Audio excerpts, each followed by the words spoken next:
Xoolo dhaqatada ilaa 10 deegaan oo hoostaga degmada Baxdo ayaa labadii bil ee la soo dhaafay tabar u la cudurro aysan wada aqoonsan oo ay xoolo badan uga dhinteen. Waxay sheegeen inaysan lahayn awood iyo aqoon ay kula tacaalaan, sidoo kalena aysan helin wax kaalmo ah. Xasan Maxamed Axmed oo ka mid ah xoolo dhaqatada deegaanka Baliguuleed ayaa u sheegay in cudurradaas ay uga dhinteen 50 neef oo ari ah iyo 8 neef oo geel ah oo ay qoyskiisu dhaqanayeen.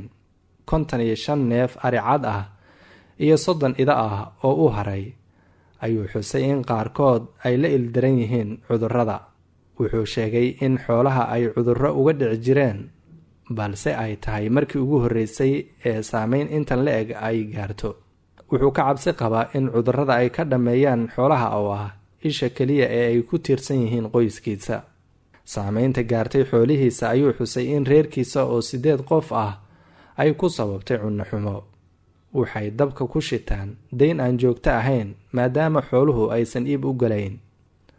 Wuxuu sheegay in lagu yeeshay $1,000 oo ku hayo walwal joogto ah.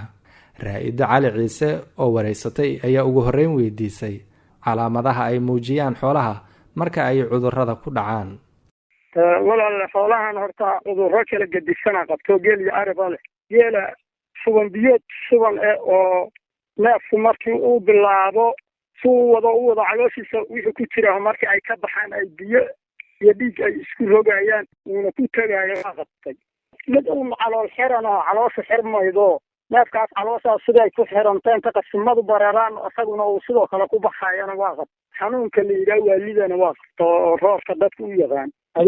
waa waali camal aduu neefku iska cararay. horta geela intaasaa saamayday ma garad. ninkii lahaa haddii ilaahay ku ron yahay 30 halaad, ninkii lahaa 7 ama 6 ama 8 wax noocaas ah uga haray. xanuunka arigana waxaa qabtay xanuun kala gedisan oo dhabar jabsho oo qayb dhabarku kala go'aydo bilaa sabab la'aan wax ku dhacay ayadoon la arag.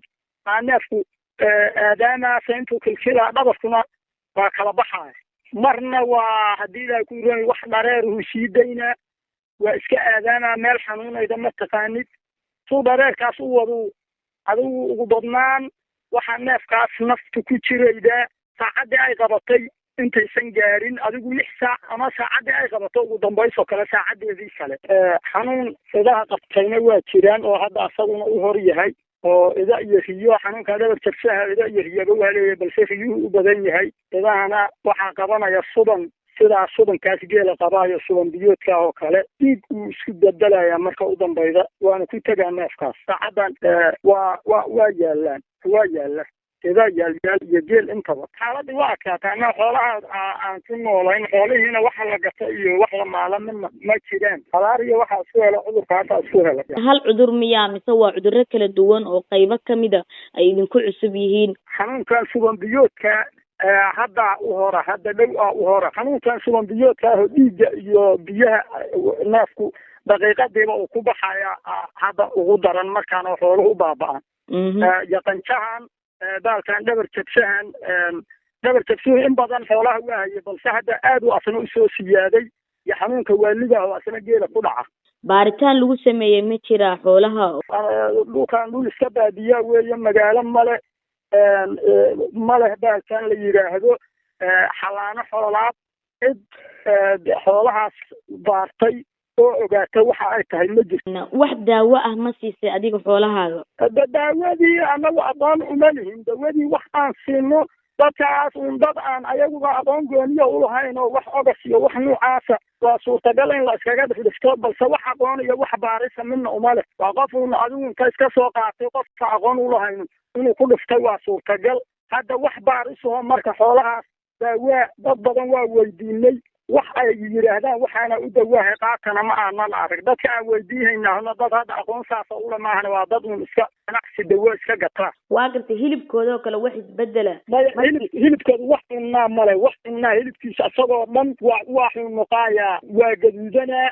beerku markii la qalo oo la bixiyo beerku waa dildilaacsan yahay. waxa uu baalkan la yiraahdo gadaal ka dhigayuuba u badan yahay beerka dhacaankiisa. isku gurgurka dadka reer miyiga ah cudurrada xoolaha oo faafa qayb ma ka tahay?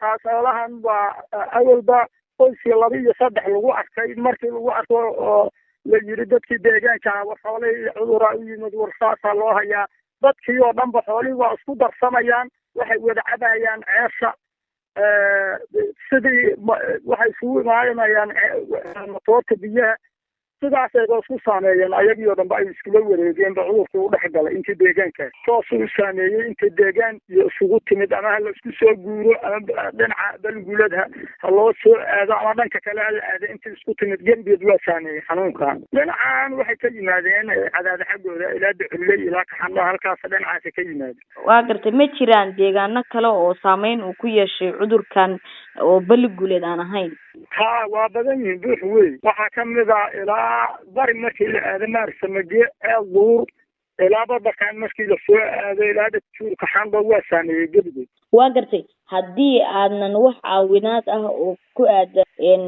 cuduradan xoolaha haleele aadnan helin sidee buu xaalku noqon karaya xaaladu waa midda rabbi hadda aan ku dhihi kara xaalku sidaasuu noqon karaa lama oga balse waxaan kuu sheegayaa xooluhuna cudurkaasi inuu u yimid oo aad iyo aad ay u baaba'ayaan wixii lagu noolaana ayagu ahaa dadkuna xaalkooda uusan sugnayn fartiinta aan u diraya waxaa weeye dawladaha iyo hay-adaha iyo dadkaas soomaaliyeed halkaa ku tabaalaysan iyo xoolahaas cudurka u yimid ay ka caawiyaan oo ka soo gaaraan